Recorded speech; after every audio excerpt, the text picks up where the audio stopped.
Hello my friends. Are you tired of playing games that have an occult agenda behind? Are you tired of woke characters or stories with subliminal messages or ideologies used to brainwash you? Well, I'm here to recommend you something else.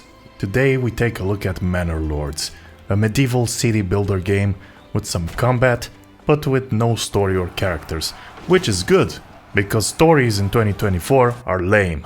I have spent 98 hours in Manor Lords. That's how long it took for me to be able to beat the game. The game doesn't have a narrative, but it does have an objective, and that is to be able to take territory faster than the AI and then bring the fight in the AI's land to eventually own everything. The closest to a form of identity in this game is given by the fact that you can choose your guy, and there are not many faces to pick from. You can choose your name, you can choose your coat of arms. This part is done very well, as you can choose from a lot of coat of arms styles.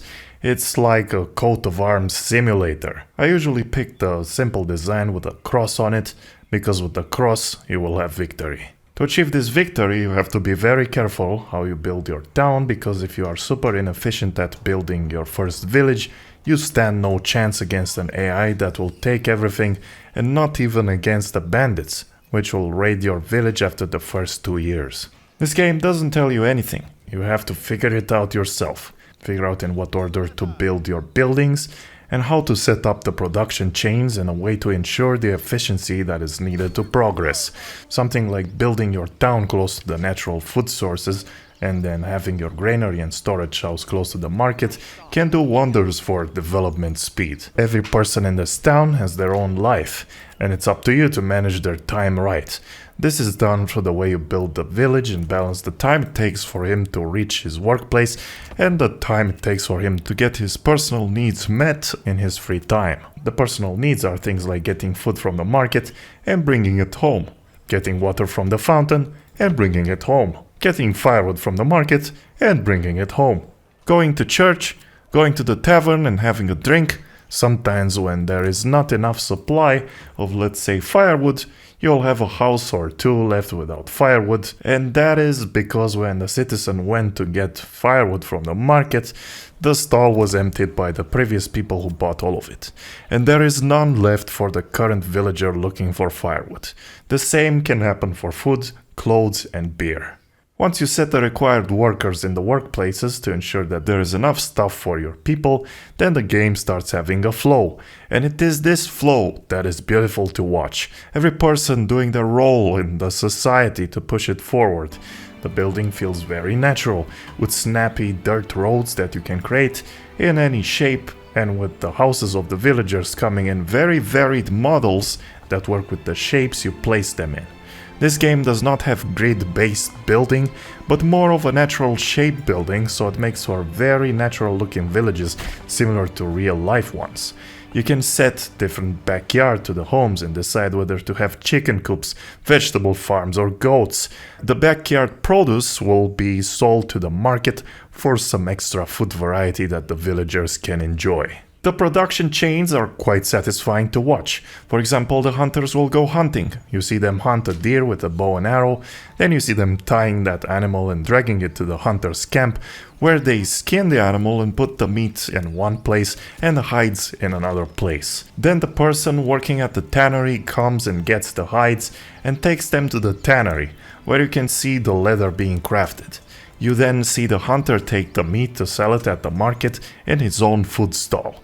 You also see the tanners selling leather at the clothing stall. Or here's another production chain. You set up a farm, the farmers will plant the barley will grow, the farmers collect the barley and store it. Then the people working at the malt house will take the barley to their malt house, where they will make the malt. Then you set up one of the tier 2 houses as the village's brewer family, which will go to the malt house and get the malt. They will then produce the beer and store it in barrels. The tavern workers will come to the brewery house and push the beer barrels all the way to the tavern, where the people will come to consume beer. There are various detailed production chains with beautiful Unreal Engine 4 animations. Something as simple as a woodcutting camp can be nice to look at.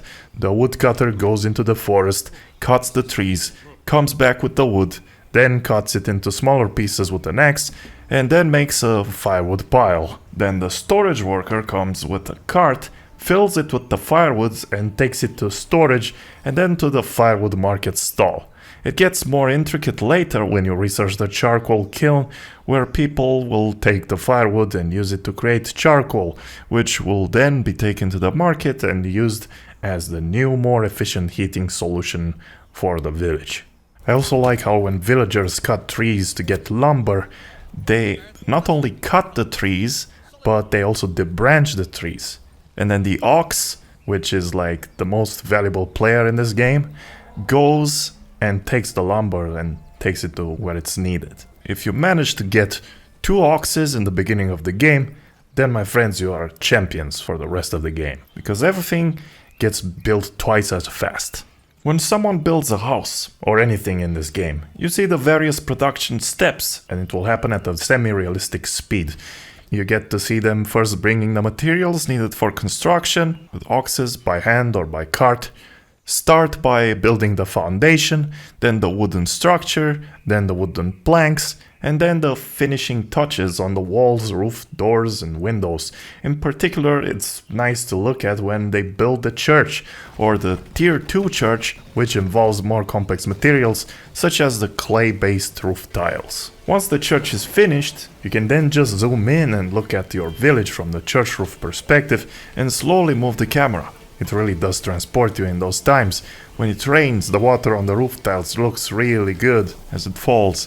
It comes together nicely with all the other graphic processes going on, such as the light reflections or the reflections from the puddles on the muddy road, the beautiful grass or crops moving randomly to the wind and under the sun. The whole natural atmosphere makes you think how it would have been to live in such a place in those times. Think about it, just a simple life of manual labor surrounded by nature and no modern debates about gender or politics. Be called for war to protect your village against raiders or to die like a man with honor during war against foreign invading civilizations. What an absolute dream. Think about it. Back then you went to war with sword and shield and had a good chance as a team to win against your enemy. Now in modern warfare, you get with your boys in a military transport and get droned to death, not even reaching the battlefield. So you don't even get that honorable death. Speaking about weapons, these have to be produced as well. If you don't have weapons, you don't have any soldiers. But to have weapons, you need a blacksmith to make spears or swords, and the blacksmith needs iron bars, which are produced at the bloomery, which requires iron from the iron mining pit. And you also need a joiner to make shields, or a fletcher to make bows. In order to have these guys, you need tier 2 houses and villages. To have these, you need to satisfy people's needs, to be able to progress through the tiers. A regular villager needs water, a little bit of food, leather or yarn to make some basic clothes. He also needs a simple wooden church to go pray at. Life is good like this for the simple villager. But for the tier 2 villager that doesn't just work on the fields, you need a bigger food menu at the market. You need to give them multiple types of clothes and already made clothes because they don't have the time to sew themselves. So that's where the tailor comes in, which needs to be supplied with materials too, like the yarn made by the weaver, who uses the wool from the sheared sheep. By the way, just looking at the sheep in a nice calm weather is very, very relaxing. You can just lose yourself and look at sheep. What an experience. If you want to farm, you need to think about crop rotation, because otherwise the land will lose its fertility and you won't be able to cultivate anything on it. So you'll learn that it's best to have smaller fields, each with their own rotation. So this year one gets wheat, one gets flax, and one gets barley. But the next year you switch it around and sometimes switch it to fallow, which yields nothing, but instead recovers the fertility of that land. You need to think about how big the fields are, because if it's too large, the farmers won't have time to cultivate it all, or they won't have time to gather the produce, and then winter will kill the uncollected yield. The colors of the seasons look very well rendered. It's beautiful to look at spring, summer, autumn, and winter happen before your eyes. The colors are amazing, and it's quite a spectacle. if you stop for a second from managing the towns and decide to take a look at the world. Of course, it won't look as pretty if your people are sick from being too cold, or if you lost your population because of a raid that also burnt all your buildings, or if your people are hungry. If you take care of your town and defeat your foes, then of course it will be a pleasure to just look at everything and even walk around through your villages yourself. The version that I'm reviewing is currently in alpha, so not all animations or objects are finished in the game, but it's still impressive what this game manages to offer as an alpha. Despite it being made in Unreal Engine 4 and not Unreal Engine 5, it manages to produce wonderful visuals that immerse you directly into the medieval village life. See, sometimes it's more about the art style, the art direction rather than what tools you use or how new they are. Sometimes the trading between your own villages will get bugged and ruin the balance of your economy, and it's quite annoying when that happens, but I'm sure it will be fixed. Otherwise, it's nice to be able to look at your villagers go trading with their mules between each other or in distant lands. The trading is nicely done, where you can set what you want to export and import, and the game does punish you with the supply and demand rule, so if you export too much of something, it will lose its value over time, because there's simply too much of that available on the stock market. And now it's time to talk more about the combat. The combat in this game is more like a bonus, and this game is not a Total War franchise killer as the gaming community was hoping for. This game is more focused around the detailed medieval town building aspect and not the large-scale wars that we see in Total War. That being said, the small-scale combat does have its charm, and that is because every person fighting in your militias is a person with a name that works in your town and has a family. So if he dies, a wife will lose a husband, and you will have a vacant working space for a while. If you were used to following your hunter around, and you know him by his name, and then he dies during combat, then it will be a sad moment. Well, not very sad because he is just a program running in a video game, but still, I really appreciate this detail, and I have never seen it before. Imagine if Total War implements something like this, the town building and the actual living people aspect. The speed of the combat and the way the soldiers hit each other according to the weapons that they have looks realistic. Although personally I would like it even slower. In the beginning you will fight small bandit camps to gain influence, with which you can then claim territories. It's an acceptable gaming loop, but nothing impressive because bandits are really easy to kill with even 20 spearmen. In time you progress and start fighting the AI because he wants to claim your territories, or you want to claim theirs, and it is here that the combat shines more because you have multiple groups of units and not just 20 men. You can also hire mercenaries to beef up your squad. Once you get the 2-tier houses, you can create a manor, which offers a professional retinue of men, which can go up to 24 men per retinue.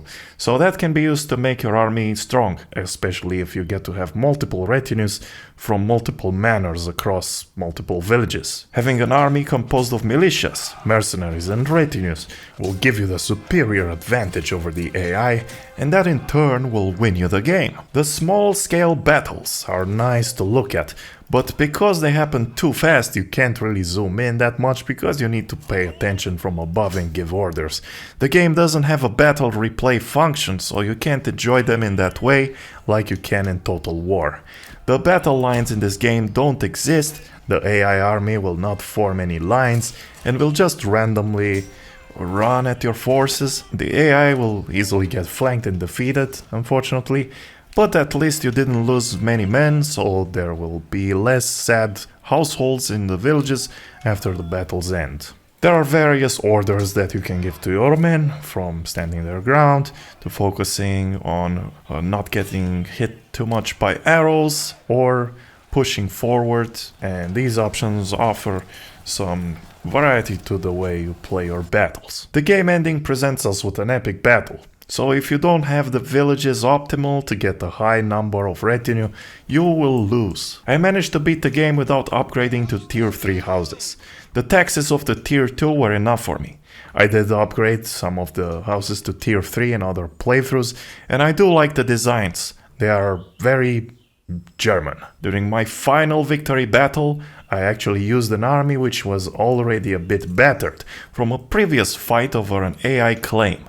I won that and then immediately declared war on the final town of the AI to see if I can win it, even with an army suffering losses, and I did win due to the flanking advantage. It took me 95 hours to figure out the game and beat it. Each time I figured out how to be more efficient in an aspect of city building, I would restart the game, and each time I would figure out a new tactic on how to get me to win the battles with the AI, I would also restart the game. I could have probably had my victory earlier, but I wanted my victory to be flawless, uniting all the tactics I have learned. The victory cinematic was really stupid, as my soldiers were sliding around in slow motion. I guess they were ice skating. Victory, and now they're playing a shitty cinematic because it's an alpha game and it doesn't have cinematics or anything. Oh dear heavens, they're sliding. Very good. That looks pretty bad. They're just having fun, you know, they're not ice skating. Look at that guy. He's moonwalking. They're moonwalking. Amazing end of the game right there. Of course, I do realize that this is an alpha and it's not a relevant part of the game for now, so they didn't flesh it out. But you do get a nice victory text with the statistics of your endeavors. It tells you how much time it took to win, your village's total population, how many you have killed in battle, and how many you have lost.